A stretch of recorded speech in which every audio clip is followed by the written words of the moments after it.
view? Well, according to Socrates or Socrates, huh? He said something very interesting. He said, an unexamined life is not worth living. Now, what's interesting, and when we look at what he said there, is you will find a lot of folks will say, well, he's wrong, because he's saying that if you don't examine your life, you're better off dead. Well, no, he's just saying that the overall value that you experience in life, it goes from 95% to 120%. Yeah, because when you have a chance to really really understand and you've examined what you believe, they're significantly, it's significantly worth more to live, okay? Mm-hmm. And the other argument that I've heard against this was that, well, people can be completely happy without having to analyze their entire life. In fact, some people would suggest that that's where misery comes from, is when you sit down and you really examine it. Well, but the thing is, though,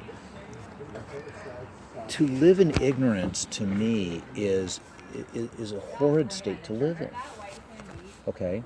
So it is very valuable to examine our lives. Well, why is that important? Well, I think it's important for this very simple reason, and I'm going to use an analogy here, and the analogy is nicotine. And this is what it says. Of every 3 young smokers, so this is 18 years or under, only one will quit, and one of those remaining smokers will die from tobacco-related causes. Most of these young people never considered the long-term health consequences associated with tobacco use when they started smoking.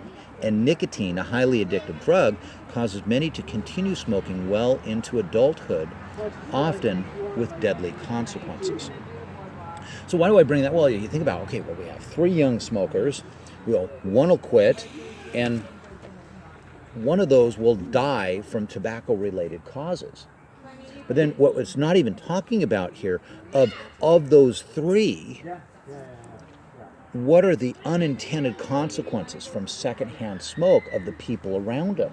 Mm-hmm. What are the unintended consequences? I mean, nowadays, if you go in and you get surgery, they tell you have to stop smoking for X amount of weeks before the surgery. Why? Drinking, yeah. And drinking, because those things inhibit the body's healing mechanisms. Okay, so there's a lot of unintended consequences, and that was according to the 2012 Surgeon General's report. Furthermore, tobacco use is responsible for nearly 1 in 5 deaths in the United States. In fact, they say for every 1,000 tons of tobacco produced, about 1,000 people eventually will die. Lifelong smoking on average have a 50% chance of dying from tobacco-related illnesses, with half of these dying before the age of 70. And that's from the Oral Cancer Center. So about 2 out of 3 smokers say they want to quit, and about half try to quit every year, but few succeed without help. This is because smokers not only become physically dependent on nicotine, there's also a strong emotional, psychological dependence. Nicotine affects a smoker's behavior, mood, and emotions. If a smoker uses tobacco to help manage unpleasant feelings and emotions, it can become a problem. For some, when they try to quit, the smoker may link smoking with social activities and many other activities too. All of these factors make smoking a hard habit to break. So, if we look at that and we remove the word smoker and we replace it with postmodernism, listen to how this reads. About 2 out of 3 postmodernists try to quit about halfway through each year, but few succeed without help. This is because postmodernism not only becomes a physically dependent, it also possesses strong emotional, psychological dependence. Postmodernism affects a individual's behavior, mood, and emotions. If a postmodernist continues to thrive in that, they may find that it helps them deal with unpleasant emotions. It can become a problem for some when they try to quit. The postmodernist may link their postmodernism with social activities and many other activities too. All of these factors make postmodernism a hard habit to break. Huh. Isn't that interesting? And it causes cancer. Okay. Right? Right? Okay, so why do I make this parallel between tobacco use and postmodernism, or evolution, or Darwinism, as well? Because both are stupid. Yeah, to sum it up. But here's what I find interesting is when we look at this, one of the things that we have to grapple with is simply this. If we are to possess a worldview is a mental map of the world. And if it is accurate, it will enable us to navigate reality effectively. Okay? I love that passage right there. A worldview is a mental map of the world, and if it is accurate, it will enable us to navigate effectively. Okay? So if you actually sit down and think of worldview, the concept of a worldview, okay, here's what's interesting, and this is from good old Francis Schaeffer, one of my like ooh and ah type of people I would love to meet. The problem is he's dead, so if I met him, he would probably smell. Okay. So, yeah, good point there. If the world, right? Okay, the world exists. Period. Okay, I'll do Step it now. 2. The world exists as a direct result of God creating the world. And he created it a certain way. Okay? Now, why do we believe this? Well, we've got the whole Big Bang thing, which points to the existence of a creator. We know that this creator was personal because only a personal being could initiate an activity. Inanimate objects do not initiate activity, they just respond to cause and effect. Okay? And so God we know that God created the universe. Does the evidence point to that? Yes, we see it in biology, we see it in DNA, we see it in how humans are designed, we see it in how all of creation not only is designed but interacts in a very precise fashion. We see it in the realm of mathematics and the fact that the universe can be explained mathematically. We can see it in the continuity of how things are functioning and handling in the universe, such as the fact that gravity, all of a sudden a black hole doesn't just form in Reagan's forehead and all of a sudden it's like she gets sucked into herself like a little pimple. What happened? I don't know. It was weird. It was weird. Mom, Dad, bad news. Okay, but does that make sense though? We recognize a lot. I mean, and there's evidence upon evidence upon evidence for not only the existence of God, but for the fact that the universe was created. In biology, more and more biologists are saying, this intelligent design thing is actually the most accurate, method of explaining the universe as we know it today. Okay. So if that's the universe, okay, what we find is if your philosophical worldview, if the worldview you live by, okay, is in alignment with the world you live in, what type of worldview is that going to be? A good one. It's a good one. Accurate, It's an accurate one, and what you're going to find is it's going to be a Christian one. Why? Because the God that we follow is the God who, as we look at the data, created the world. He gave us, numerous proofs for his existence. I don't know, dying, raising again from the dead. That was kind of a big one that we hold to. In fact, Paul said if it wasn't for that, we should be pitied among more than anybody else out there because our worldview is wrong. Completely wrong. Completely wrong. Because the resurrection says a transcendent being interacts with the material world. That's a beautiful thing. Because if that's the case, we are more than just matter. And everything around us is more than just matter. As C.S. Lewis would put it, this is a myth that is actually true. It is a good myth. It is the type of myth that you just want to wrap your arms around and just go, I want this to be true, but it actually is. It's like Greek mythology. You would not want to have any of God. that stuff be true. That's Nothing's true, please. Yeah, exactly. But this is the opposite. It's like This is the opposite. Please, Okay. let this be true. Although, I guess this, just if those exist. Horse with wings and Okay. a sound system. Pegasi. Because seriously, if I'm flying in on Pegasus, I'm playing Fly to the Valkyries as I'm coming in. Absolutely. Right? Yes. The plural is Pegasi. You're correct. Pegasuses? Pegasus. No, It's Pegasi. it's You're right. Pegasi. Like you're stuttering. Like, I don't. Yeah. like hippocampi. Pegasi. Yes. It's Yeah, you're hippocampi, right. but then it's hippocampus. Yes. Right. That's That's a true. part Well, of the brain. good to know. Thank you very. Okay, so anyway, It's so part okay, of the brain. That's part of the so human back to this. anatomy. Okay, so if this is the universe that we live in, and your philosophical, your worldview is in alignment with the world you're living in, then what happens there is you're in a situation where everything you see around you starts to come into clarity and focus. Not just in that upper story of value and meaning, which is irrational according to postmodernists, but all aspects of life.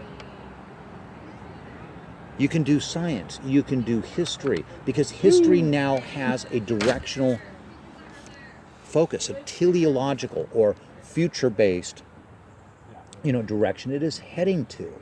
It can give you the ability to sit back and look at the things that are, that people are just wrapping their arms around, going, "Oh my gosh, it's happening," and you can go, "Is that really the way it works?" As an example, the whole idea that global warming is going to destroy the world. Well, do we see that anywhere in the? No, it's not global. When See do how you much ask? snow we- that see how the much world's snow gonna we end got in this 20 winter? years. There's no for global 50 warming. years. That's Yeah. not, yeah. It's the They've been straws. doing some bad math. the straws. Okay, but Right. it's common Plastic core. straws. That's not how math works. You can't just move it up. Shane, Yeah. the plastic straws are the problem. honestly. Right, and once we get rid of plastic straws, the world will be a safer place. They really Yeah, will. never mind Right? the homeless on the streets in Seattle. Yeah. Let's they can let's find go jobs. to let's, Ignore that. yeah. Totally. Let's go to cardboard straws. Yeah. So Because those would be way better. this is the Cutting down all logic the in Seattle. trees. We Yeah. found a tortoise with a straw stuck in its nose, which obviously tells me it's a teenager. It's like I know. Oh, young adult. Okay, and so we need to outlaw straws. Okay, so if I We're take a not homeless all that person and shove it up my nose, are we going to outlaw homeless people? Because all of a sudden, yeah. Okay. Shane, That's a good question. Shane, That's a good I question. need to tell you something. It might be a shock, but we're not all that stupid to stick straws up our noses. Speak for yourself. Okay. Yeah. We don't all do that. Wow. I thought that was great. That was good. I enjoyed it. Alrighty. Obviously, I You're on do a do roll that. today. You're doing Well, great. you're doing great. Okay, You're so doing now that. what happens if the worldview you hold to isn't in alignment with the actual world we live in? It's false. Then It's- you need to, but then it's hard to figure out whether it is or isn't. Yes. You don't know what reality But You don't know here's what it- here's the yeah. thing. What you will find is you will either hold to that philosophical worldview in the academic world, teaching a class. But on the flip side, you cannot live in that in that functioning reality in the real world. Now, here's a great example of this: University of Purgatory and Suffering, or the University of Puget Sound, depending on how you view it. UPS. Okay, I was in a class, and there were 3 teachers teaching this humanities class. One was an English professor.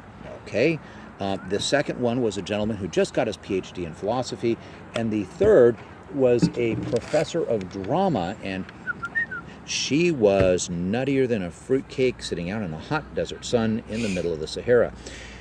Now, Yikes. yeah. Okay. So these 3 teachers were teaching the class.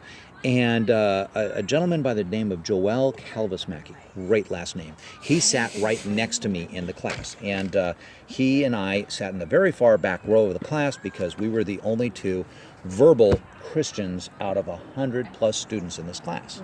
What? Okay. I remember this. So we were all there, and the lecture that day, and it was a good solid 2-hour lecture, was on existentialism. Now, the interesting thing is who was doing it? Well, it was the philosophy professor. And he got up and he was talking for, I don't know, maybe 5 or 10 minutes, but he was not just communicating it, he was preaching it. And there's a difference. There's one thing for a professor to get up and say, this is what this is. It's another thing for him to say, this is what this is, and every single one of you need one. Yeah. Okay. You need a Jesus. Yeah, I'm going to hand this out to everybody in class because all of you have to have this. And so I raised my hand. I said, listen, I want to ask a question. And you could just see the entire class go, ugh. It's like, so good for my self-esteem. Thank God I have a little bit of autism in me and I don't even notice it. All right. So, and so the end result is I said, okay, I have a question. I'm going to ask it. But here's the deal. I'll ask the question. If you two over here, and there are 2 professors standing up against the wall, and I said, if you two think that it is an unfair question, just look at me, say, it's unfair, and I will close my mouth and I will not ask another question for the rest of class. Yay. Okay?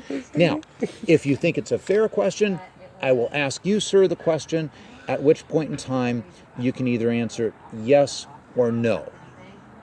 Yes, I can do it, or no, I can't. If you say, yes, I can do it, I will shut up and I won't ask another question for the rest of the semester.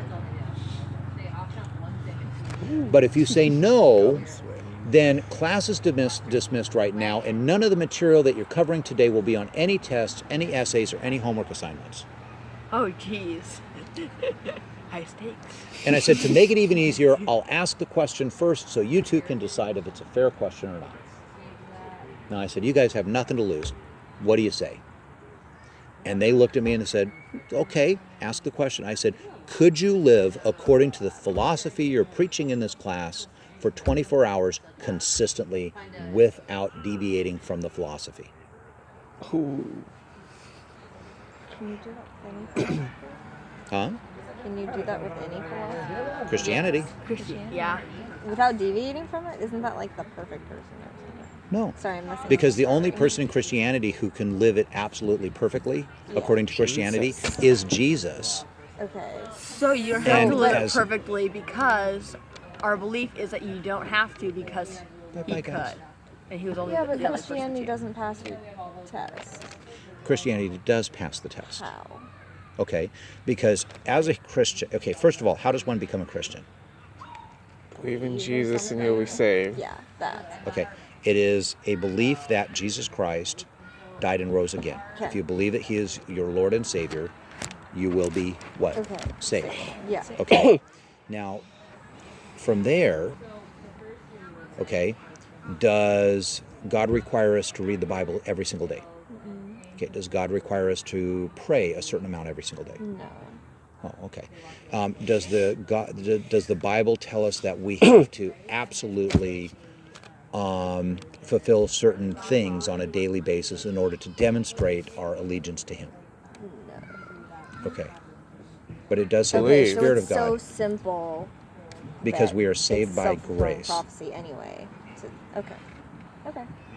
There you go. But it's not a prophecy.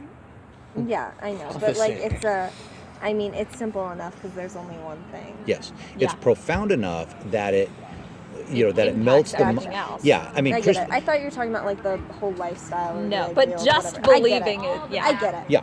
Okay. So I asked them. So I asked these 2 professors, and they said, "Oh, that's a fair question." I mean, it is a fair question. Play ball. It's mano to mano. Everybody just back off. It's you and me. Okay. So what happened? I asked him a question. I asked him, okay, there you go. And he says, well, according to, I said, no. I don't care what's written in the book. And that guy's dead. I want to know, could you, with a PhD in philosophy, live this life of existentialism consistently for 24 hours? And he says, well, according to, I said, no, he committed suicide. Doesn't matter what he says. could you, as an individual, live an existentialist lifestyle for 24 hours? His answer was no. And the moment he said no, I looked at him and I said, then what right do you have,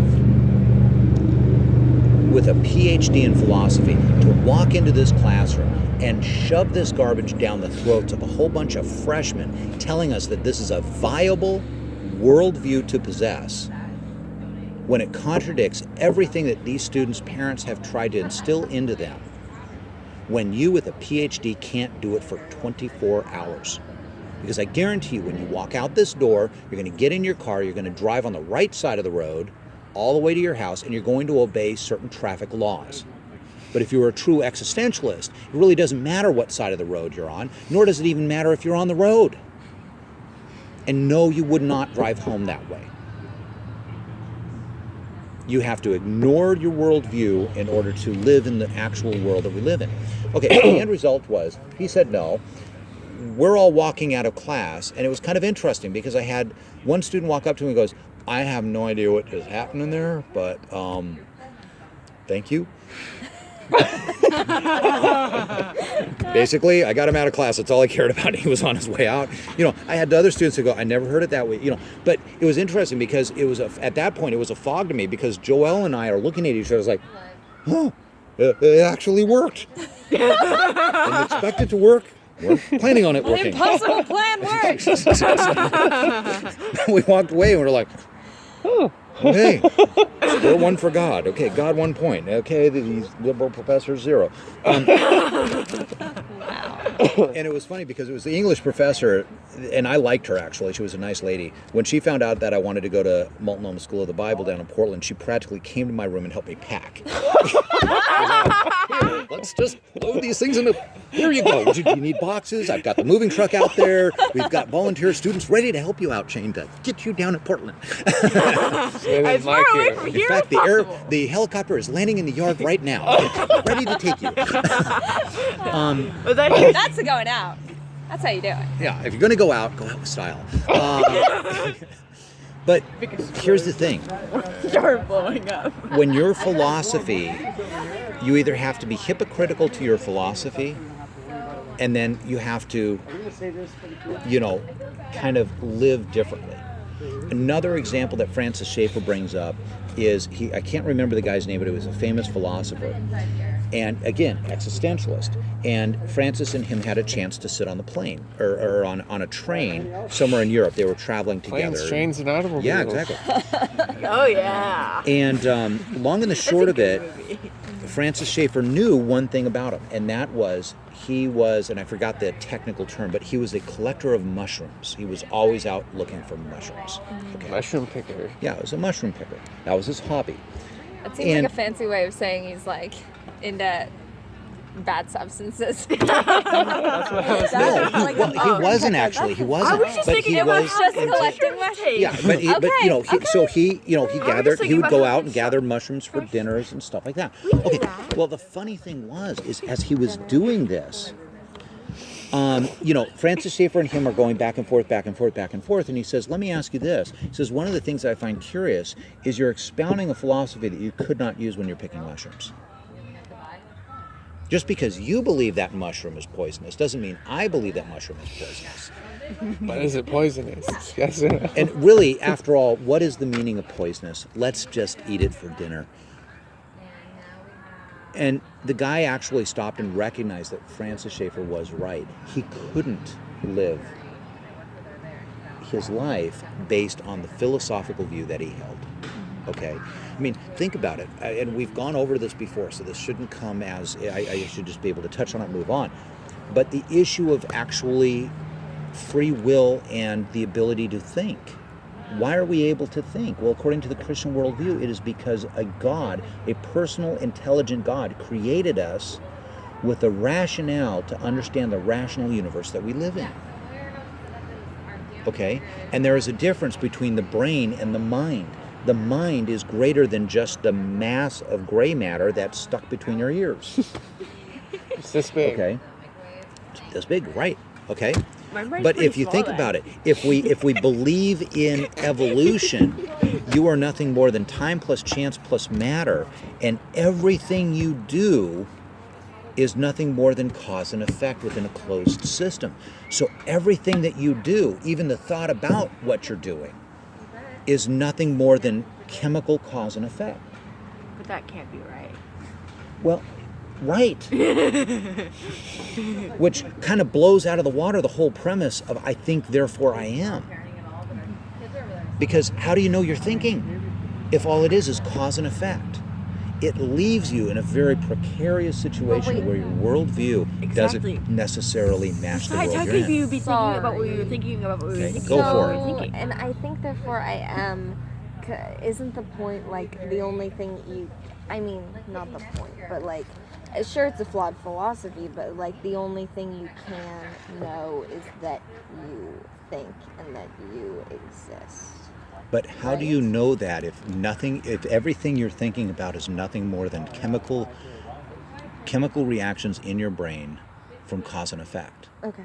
You don't have the ability to actually think, because all you are is just chemicals reacting to other chemicals reacting to other chemicals. You'd be more like an animal. They don't have very clear thoughts. They have instincts Yeah, and it'd be more motives. like a computer. Yeah. Yeah. And even then, you can't even call it a computer, because a computer assumes A creator. that somebody created it Yeah. and programmed it.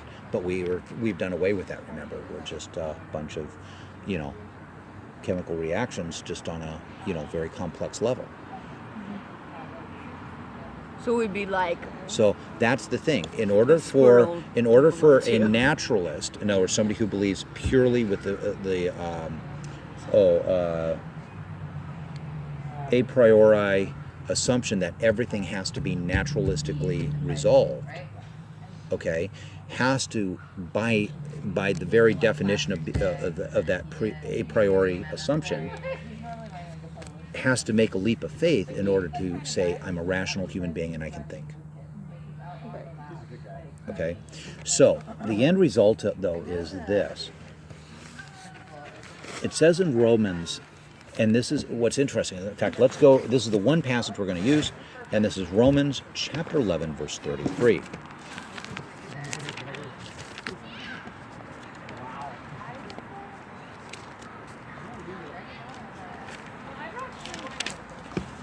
Romans So- 11:33. Yeah, 11:33. So what's interesting is it says, "Oh, the depth of the riches of the wisdom and knowledge of God, how unsearchable his judgments and his paths beyond tracing out. Who has known the mind of the Lord, or who has been his counselor? Who has ever given to God that God should repay them? For from him and through him and for him all things. To him be the glory forever. Amen." Now in chapter 12, in verse 1, it says, "Therefore." So if you circle the word "therefore." Because we know this about God, therefore, Where? this is chapter 11, verse 33. Okay, so that's the doxology. "Therefore, I urge you, brothers and sisters." So Paul is talking to brothers and sisters, in other words, other believers, right? "In view of God's mercy, to offer your bodies as living sacrifices, holy and pleasing to God. This is your true and proper worship. Do not conform to the pattern of the world, but be transformed by the renewing of your mind. Then you will be able to test and approve what God's will is, his good, pleasing, and perfect will." So what's interesting about this is it says, do not conform to the pattern of the world, or more specifically, to the worldview that the world holds to. Does that make sense? Be suspicious of it. Why? Because if these things are true up above, then allow yourself to be transformed by the renewing of your mind. Okay? Now, what's interesting here is this disproves kind of a common westernized view of Christianity, which says that, Christianity is about values and morals, and it's all personal up here. And my values and morals are personal, and your values and morals are also personal. And if they contradict each other, or contradict each other, it doesn't matter because they're just yours. Yeah. And these are mine. And what this is saying is, that's a worldly view of things. Renew your mind, get it established of these are truths. This is true truth. And then from there, you will be able to test and approve what God's will is, his good, pleasing, and perfect will. Okay. So with that in mind, therefore, okay, so we've done that. So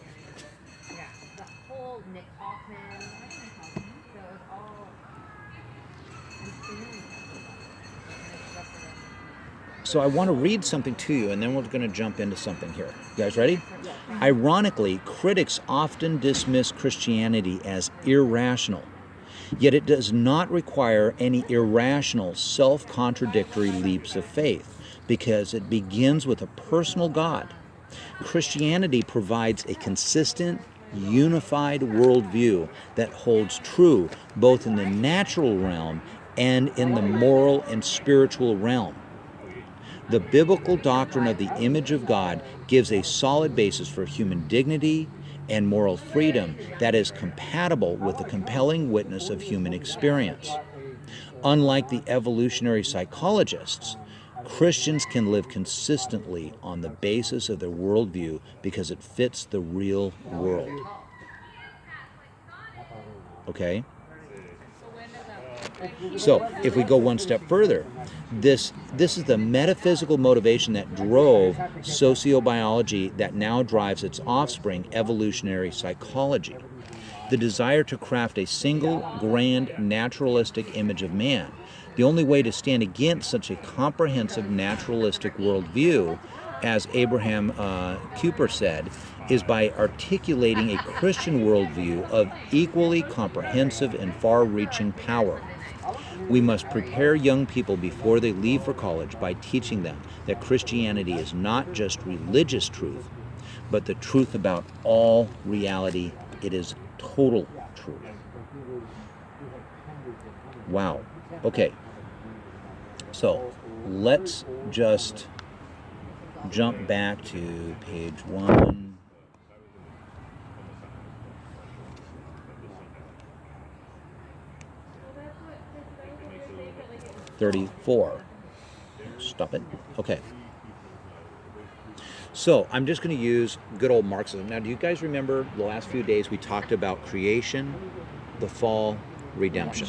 Okay, so those are three kind of categories. Whatever worldview you're looking at, I don't care whose worldview it is, okay, whether it's an overarching worldview, okay, like let's say Marxism, which we'll talk about here in a second, all right, or an individual's worldview.